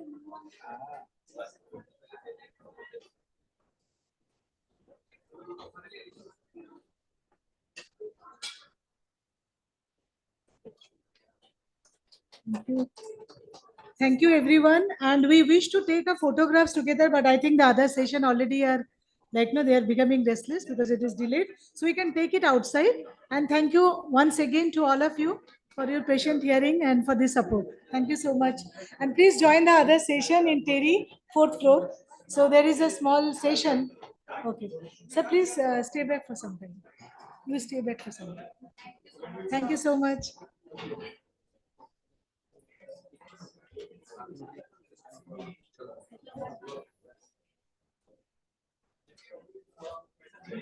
Bye. It's been a pleasure. Maybe we can follow up by email. I'm interested in getting your slides. Yeah, the next session is starting. Sure. Appreciate it. Okay, thanks a lot. Bye.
All to be seated. We are starting shortly. Thank you.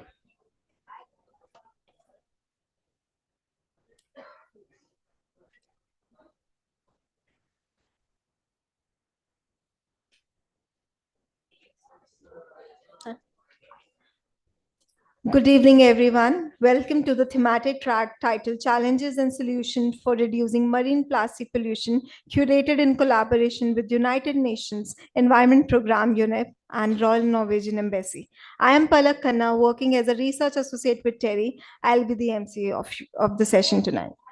To begin with, I would like to call upon Mr. Atul Bagai, Head UNEP India Office, and Dr. Satendra Kumar, Director, MOSCC, Government of India, on the dais.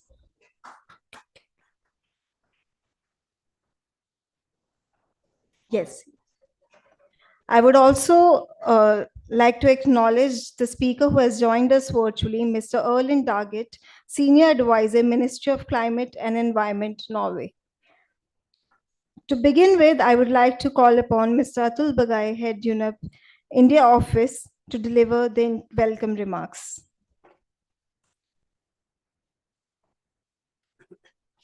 Good afternoon.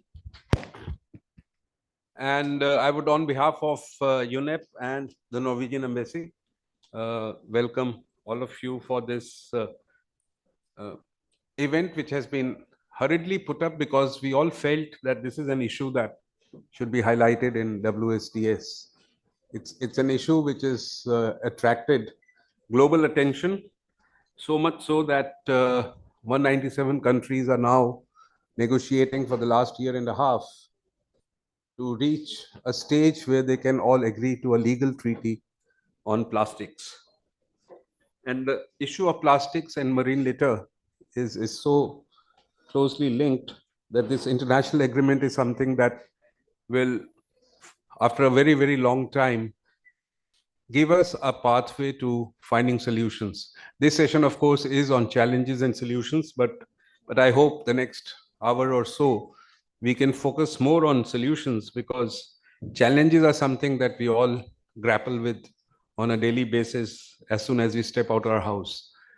So I think if we can look at solutions, and I'm very happy that this whole event also has support from the Ministry of Environment, Forest and Climate Change, and their director Satendra, who has this heavy burden on his shoulders of addressing the plastic menace, along with his colleague Amit. The ministry has taken some very important policy steps. There is no doubt about it. On EPRs, on plastic rules, on SUPs. And in fact, India was one of the first countries when the Prime Minister announced in 2018 during UNEP's World Environment Day celebrations on a ban on single-use plastics. So policy is good. It gives a direction to all stakeholders, including industry. It brings in compliance. But I think the solutions need to be there to make policy effective. The enforcement of policy should have an integral part of finding alternatives to the materials that we are trying to phase out. And I welcome all of you to this discussion today to see what are those solutions that we should bring in. And marine litter is not an ocean-based problem also. It's intricately linked to land-based waste generation that contributes to the problem. So we need to find solutions in a collaborative way. We need to partner on this. And I hope today we can spend some time to finding those solutions that can make those policies that the government has brought forward. I'm very happy that Norwegian Embassy and Norwegian government is supporting this very big initiative in India. And there's been some very good outcomes. And I look forward to some very good discussions today. Thank you. Thank you so much, Mr. Bagai. Now, I would like to call upon Mr. Erlend Daggett, Senior Advisor, Ministry of Climate and Environment, Norway, to deliver the special remarks.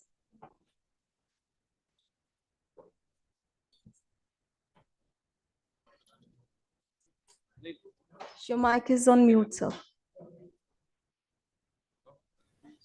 Sorry, can you hear me now? Yeah, thank you so much. So good afternoon, everyone. Greetings from snowy Oslo. Thank you for the invitation. My name is Alan Dragit. I'm the lead negotiator for Norway in the plastics treaty negotiations. Good to see so many of you taking the time to join this conversation.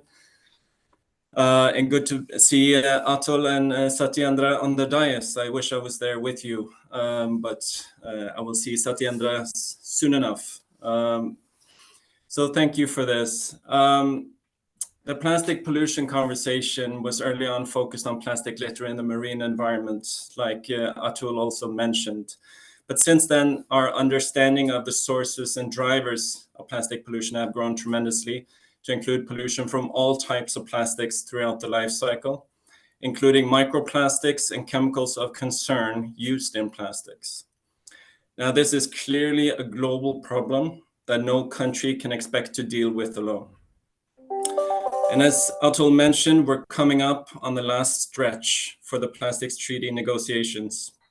In April, over 190 countries, as well as hundreds of businesses and civil society organizations and scientists will all gather in Canada for the fourth negotiating session.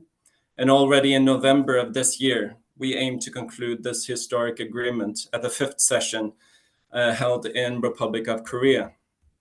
And I want to use my time here with you to make a few points on how we see the plastics treaty helping countries implement measures to end plastic pollution. Now, first of all, we need to recognize that we are using more plastics than we can sustainably manage. This is what is leading to emissions and releases of an increasing amount of plastics into our water, air, soil, and our own bodies when it comes to microplastics and chemicals. For India, plastic consumption is estimated to triple under a business as usual scenario. In order to avoid more plastic released into the environment, the use of plastics must be limited to products and applications where it is strictly needed, and restrict the use of plastics where it can be avoided. And as Atul also mentioned, that we have substitutes and services that can provide the same functions is crucial to make this transition happen. But the plastics treaty can set out global rules for the plastic market to guide this transition, such as requirements for product performance in accordance with product design criteria that will allow to increase circularity for plastics. A recent report showed that an effective plastics treaty could reduce demand for plastics in India by over 30% compared to a business as usual scenario. This would in turn mean less plastic waste to collect, less plastic waste to manage, and will give countries a fighting chance to increase waste management capacity sufficiently to reduce plastic pollution downstream. Improving product design will also increase the value of plastic waste. If this is coupled with other measures such as pricing, transparency on the pricing throughout the value chain, waste collectors, including informal workers, will have economic incentives to collect plastic waste that is today left in the environment. Manufacturers of plastic products, as well as recyclers, will also benefit from a more standardized approach to product design, as it opens up doors to new market opportunities and drives value throughout the value chain. Another important point in this regard is addressing chemicals of concern used in plastics. Plastics are produced and traded all over the world, and global rules are necessary to minimize the risk of exposure to hazardous chemicals used in plastics and to make sure that everyone has the same level of protection. The scientific community have identified over 16,000 chemicals used in plastics. Over 5,000 chemicals have been assessed and deemed hazardous. However, only 980 of these chemicals are regulated by other international treaties today, such as the Stockholm Convention. This leaves over 4,000 hazardous chemicals that is currently being found in plastic products, with dire consequences for human health. The Plastics Treaty can help fill this gap and offer better protection. Additionally, over 10,000 of the remaining chemicals used in plastics have not even been assessed for their hazardous properties. There is a clear need to require producers to disclose information about these chemicals so researchers can assess these properties. And lastly, the Plastics Treaty obviously must provide financial assistance to developing countries to support implementation. And countries will benefit from having a forum to learn from best practices elsewhere and find new ways of doing better. Now we're over halfway into negotiations, and we have a window of opportunity to develop an effective plastics treaty by the end of the year. If we don't meet this deadline, this window will close rapidly. As I said in the beginning, this is a global problem that no country can deal with alone, and I urge you to engage in the INC process and bear this process in mind in your discussions here today as well. Thank you.